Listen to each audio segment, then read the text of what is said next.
नमस्कार। जया लिटरेचर में आप सबका बहुत बहुत स्वागत है और प्रस्तुत है मुंशी प्रेमचंद जी का प्रसिद्ध उपन्यास प्रतिज्ञा का भाग 20। पिछले अंक में आपने सुना कि दाननाथ के घर कमला प्रसाद आते हैं और प्रेमा की ओर देखे बिना ही कहने लगते हैं कि आप भाई साहब, आपने तो आज दुश्मनों की ज़बान बंद कर दी। सबके सब घबराए हुए हैं और आज मज़ा तो जब आए कि चंदे की अपील खा ली जाए और कौड़ी ना मिले। वो अमृत राय के विषय में बात कर रहे हैं कि दाननाथ के भाषण को सुनकर अब लोग अमृत राय को चंदे के रूप में अब कौड़ी भी नहीं देंगे। परंतु दाननाथ कहते हैं कि नहीं, उन लोगों की संख्या भी थोड़ी नहीं है, ज़्यादा नहीं तो 20-25 हज़ार तो मिल ही जाएंगे। अब इससे आगे कमला प्रसाद, कौन अगर 500 से ज़्यादा पा जाएं तो मूंछ मुड़ा लूं, काशी में मुंह ना दिखाऊं। अभी 1 हफ्ता बाकी है, घर घर जाऊंगा। पिताजी ने मुकाबले में कमर बांध ली है। वह तो पहले ही सोच रहे थे कि इन विधर्मियों का रंग फीका करना चाहिए, लेकिन कोई अच्छा बोलने वाला नज़र न आता था। अब आपके सहयोग से तो हम सारे शहर को हिला सकते हैं। अभी 1000 लठैत तैयार हैं, पूरे 1000। जिस दिन महाशय जी की अपील होगी, चारों तरफ रास्ते बंद कर दिए जाएंगे, कोई जाने ही ना पाएगा। बड़े बड़ों को तो हम ठीक कर लेंगे और ऐरे गैरों के लिए लठैत काफ़ी हैं। अधिकांश पढ़े लिखे आदमी ही तो उनके सहायक हैं। पढ़े लिखे आदमी लड़ाई झगड़े के करीब नहीं जाते। हाँ, कल एक स्पीच तैयार रखिएगा, इससे बढ़कर हो। उधर उनका जलसा हो, इधर उसी वक्त हमारा जलसा भी हो, फिर देखिए क्या गुल खिलता है। दाननाथ ने पुचारा दिया। आपको मालूम नहीं कि हुक्काम सब उन्हीं की तरफ हैं। हाकिम जिला ने तो ज़मीन देने का वादा किया है। कमला प्रसाद हाकिम जिला का नाम सुनकर जरा सिटपिटा गए। कुछ सोचकर बोले, हुक्काम उनकी पीठ भले ही ठूंक दें, पर रुपए देने वाले जीव नहीं हैं। पाएं तो उल्टे बाबू साहब को मूंढ लें। हाँ, कलेक्टर साहब का मामला बड़ा बेढब है, मगर कोई बात नहीं। दादाजी से कहता हूँ, आप शहर के 10-5 बड़े बड़े रईसों को लेकर साहब से मिलिए और उन्हें समझाइए कि अगर आप इस विषय में हस्तक्षेप करेंगे तो शहर में बलवा हो जाएगा। यह कहते कहते एकाएक कमला प्रसाद ने प्रेमा से पूछा, तुम किस तरफ हो प्रेमा? प्रेमा ये बातें सुनकर पहले ही से भरी बैठी थी। यह प्रश्न चिंगारी का काम कर गया, मगर कहती क्या, दिल में ऐंठ कर रह गई। बोली, मैं इन झगड़ों में नहीं पड़ती। आप जाने और वह जाने, मैं दोनों तरफ तमाशा देखूंगी। कहिए, अम्मा जी तो कुशल से हैं? भाभी जी आजकल क्यों रूठी हुई हैं? मेरे पास कई दिन हुए एक खत भेजा था कि मैं बहुत जल्द मैके चली जाऊंगी। कमला प्रसाद, अभागों के लिए नरक में भी जगह नहीं मिलती। 1 दर्जन चिट्ठियां तो लिख चुकी हैं, मगर मैके वालों में तो कोई बात भी नहीं पूछता।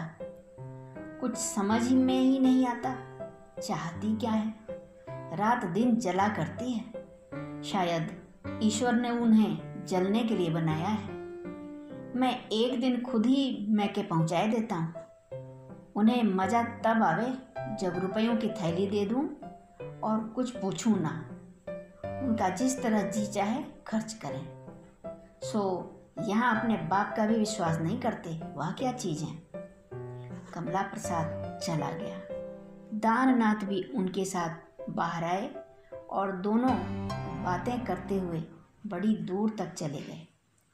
सहसा कमला प्रसाद ने रुक कर कहा, 9:30 बज रहे हैं, चलो सिनेमा देखें। दाननाथ, इसी वक्त? कम से कम 1 बजे तक होगा। नहीं साहब, आप जाएं, मैं जाता हूँ। कमला प्रसाद ने दाननाथ का हाथ पकड़कर अपनी ओर घसीटते हुए कहा, अजी चलो भी, वहीं होटल में बैठकर खा लेंगे, तुम्हें मैनेजर से मिलाएंगे, बड़ा सोहबती आदमी है, उसी के घर भोजन करेंगे। दाननाथ, नहीं भाई साहब, माफ़ कीजिएगा, बेचारी औरतें मेरी राह देखती बैठी रहेंगी। कमला प्रसाद, अच्छा, अगर एक दिन 12 बजे तक बैठी रहेंगी तो कौन मरी जाती हैं? औरतों को बहुत सिर चढ़ाना अच्छा नहीं होता। दाननाथ ने 2-4 बार मना किया, मगर कमला प्रसाद ने ना छोड़ा। दोनों ने मैनेजर के घर भोजन किया और सिनेमा हॉल में जा बैठे, मगर दाननाथ को जरा भी आनंद न आता था। उनका दिल घर की ओर लगा था। प्रेमा बैठी होगी, अपने दिल में क्या कहती होगी, घबरा रही होगी, बुरा फंसा। कमला प्रसाद बीच बीच में कहता जाता था, यह देखो चौपलिन आया, वाह वाह, क्या कहने हैं पट्टे, तेरे दम का जमूड़ा है। अरे यार, किधर देख रहे हो, जरा इस औरत को तो देखो। सच कहता हूँ, यह मुझे पानी भरने को नौकर रख ले तो रह जाऊँ। वाह, ऐसी ऐसी परियां भी दुनिया में हैं। एक हमारा देश खुसट है। तुम तो सो रहे हो जी। बड़ी मुश्किल से अवकाश आया। कमला प्रसाद तो पान और सिगरेट लेने चले। दाननाथ ने दरवाजे से निकलकर घर की राह ली। प्रेमा ने कहा, बड़ी जल्दी लौटे, अभी 11 ही तो बजे हैं। दाननाथ, क्या कहूँ प्रिय, तुम्हारे भाई साहब पकड़ ले गए। प्रेमा ने तिनक कर कहा, झूठ मत बोलो, भाई साहब पकड़ ले गए? उन्होंने कहा होगा, चलो जी जरा सिनेमा देख आएं।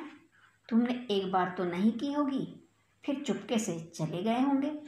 जानते तो थे ही लौंडी बैठी रहेगी। दाननाथ, हाँ, कसूर मेरा ही है। मैं न जाता तो वह मुझे गोद में न ले जाते, परंतु मैं शील न तोड़ सका।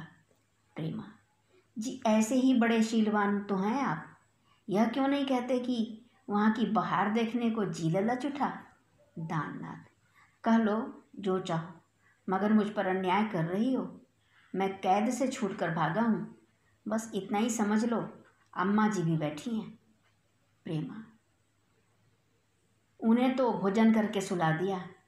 इस वक्त जागती होती तो तुमसे डंडों से बातें करती, सारी शरारत भूल जाते। दाननाथ, तुमने भी क्यों न भोजन कर लिया? प्रेमा, सिखा रहे हो तो वह भी सीख लूँगी। भैया से मेल हुआ है तो मेरी दशा भी भाभी की सी होकर रहेगी। दाननाथ इस आग्रहमय अनुराग से गदगद हो गए।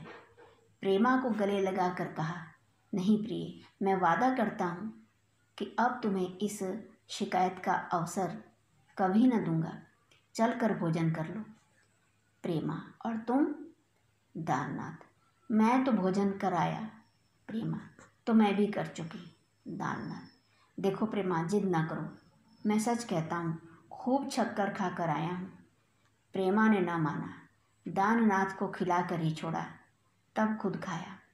दाननाथ आज बहुत प्रसन्न थे। जिस आनंद की, जिस शंका रहित आनंद की उन्होंने कल्पना की थी, उसका आज कुछ आभास हो रहा था। उनका दिल कह रहा था, मैं व्यर्थ ही इस पर शंका करता हूँ। प्रेमा मेरी है, अवश्य मेरी ही है। अमृत राय के विरुद्ध मैंने आज इतनी बातें की और फिर भी कहीं तेवर नहीं मैला हुआ।